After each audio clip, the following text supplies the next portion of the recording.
Hello friends. आइए दोस्तों, इस वीडियो में हम लोग सीटेट के प्रीवियस ईयर क्वेश्चनों को सॉल्व करते हैं। तो यहाँ पे जो पहला क्वेश्चन है कुछ इस टाइप से है।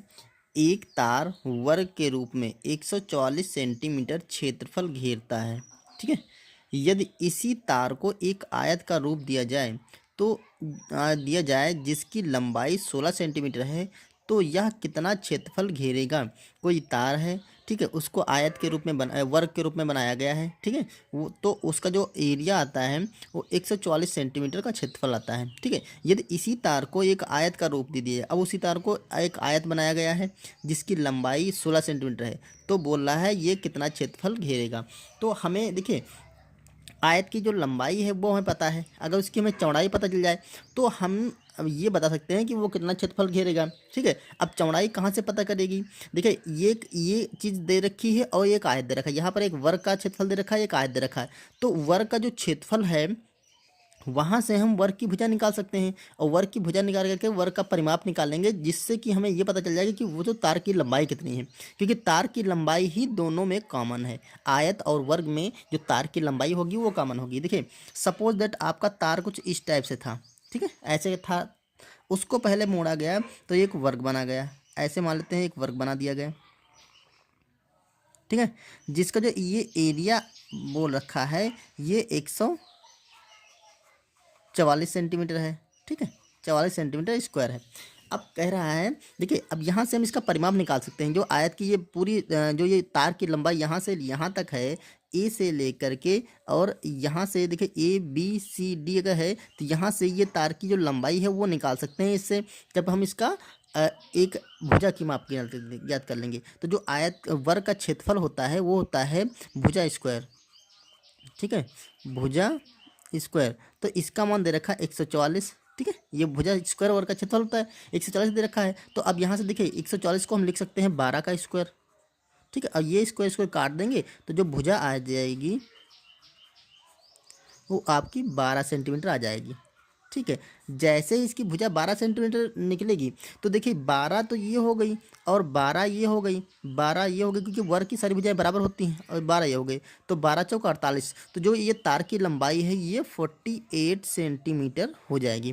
क्लियर, तार की लंबाई 48 सेंटीमीटर हो जाएगी। अब देखिए, अब इसको दोबारा से जब मोड़ा गया तो एक आयत बनाया गया कुछ इस टाइप से। ठीक है, जिसकी लंबाई बोल रहा है 16 सेंटीमीटर है, मतलब ये भुजा 16 सेंटीमीटर है। तो जब ये 16 सेंटीमीटर होगी तो ये भी 16 सेंटीमीटर होगी। क्लियर, अब देखिए 16 16 32, और हमारा दे रखा कितना रखा 48। तो अगर यहाँ हम 48 से 32 घटा देंगे तो हमारा बचेगा ये 6 बचा, और यहाँ पर एक 16 बचा। ठीक है, तो ये दोनों भुजाओं की लंबाई क्या होगी 16 सेंटीमीटर होगी। मतलब अगर देखिए आयत क्या होता है, आयत की आमने सामने की भुजाएं बराबर होती हैं, तो ये दोनों की लंबाई 16 सेंटीमीटर, इसका मतलब ये वाली 8 होगी और ये वाली भी 8 होगी। ये बात क्लियर हो जाएगी, मतलब आयत की जो चौड़ाई होगी वो 8 सेंटीमीटर होगी। ठीक है, अब देखिए लंबाई तो उन्होंने दे रखा था 16 और चौड़ाई हमने निकाला बराबर 8। अब कह रहा है यह क्षेत्र कितना क्षेत्रफल घेरेगा। तो क्षेत्रफल, जो आयत का क्षेत्रफल होता है, आयत का क्षेत्रफल वो होता है लंबाई गुणा चौड़ाई। ठीक है, तो यहाँ मान रख दीजिए, सारे आंसर आ जाएंगे। तो देखो यह लंबाई इसकी 16 है और गुणे 8 चौड़ाई है, तो ये हो गया 16 अट्ठी 128।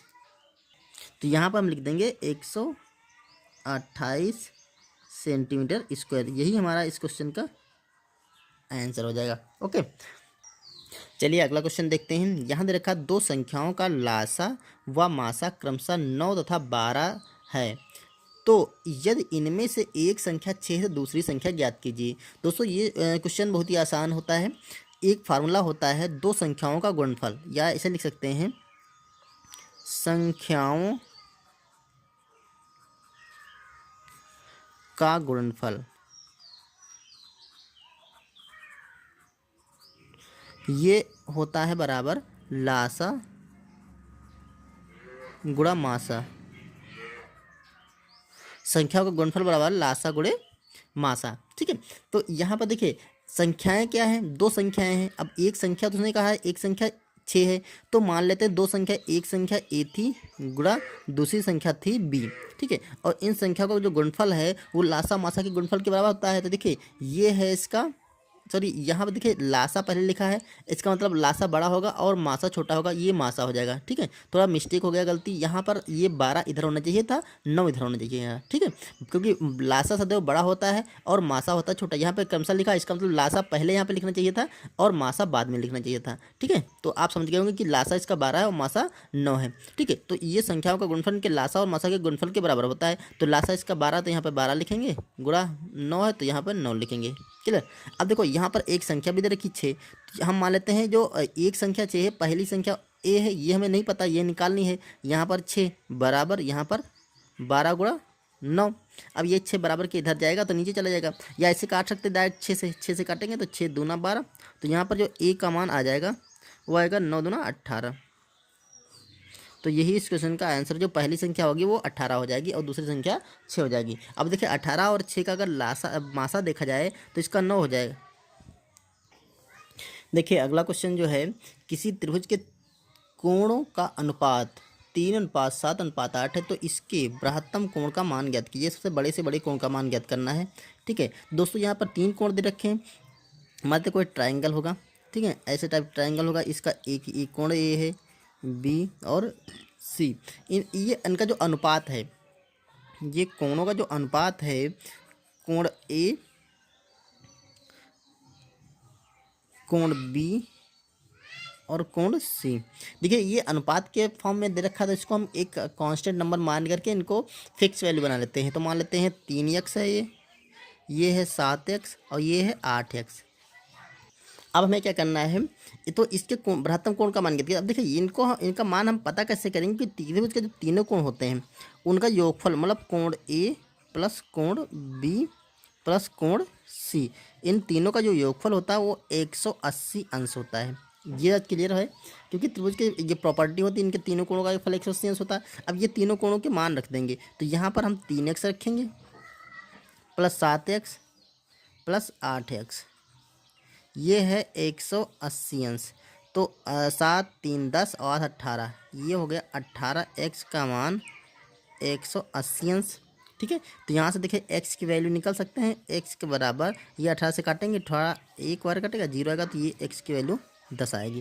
तो जो कांस्टेंट अंश आ गया वो 10 आ गया। अब उसने कहा है बृहत्तम कोण का मान ज्ञात कीजिए, तो आप बृहत्तम पता करना है या छोटा पता करना है या तीनों पता करना हो, तीनों के मान ज्ञात कर सकते हैं। देखिए वैसे इस क्वेश्चन का जो आंसर होगा ये होगा, क्योंकि बृहत्तम कोण देखिए 8x है तो यही वाला हो जाएगा। तो ये 8 गुणे x का मान 10 है, तो ये हो जाएगा आपका 80 अंश।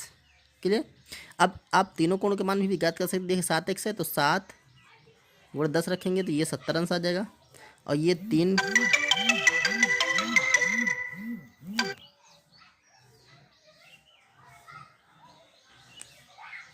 3 गुणा आप रख देंगे 10, तो ये आपका आ जाएगा 30 अंश। ओके दोस्तों, ये तीनों कोणों के मान हमने निकाल लिए, इस क्वेश्चन का आंसर ये हो जाएगा 80 अंश। ओके चलिए इस वीडियो में इतना ही, मिलते हैं नेक्स्ट वीडियो में।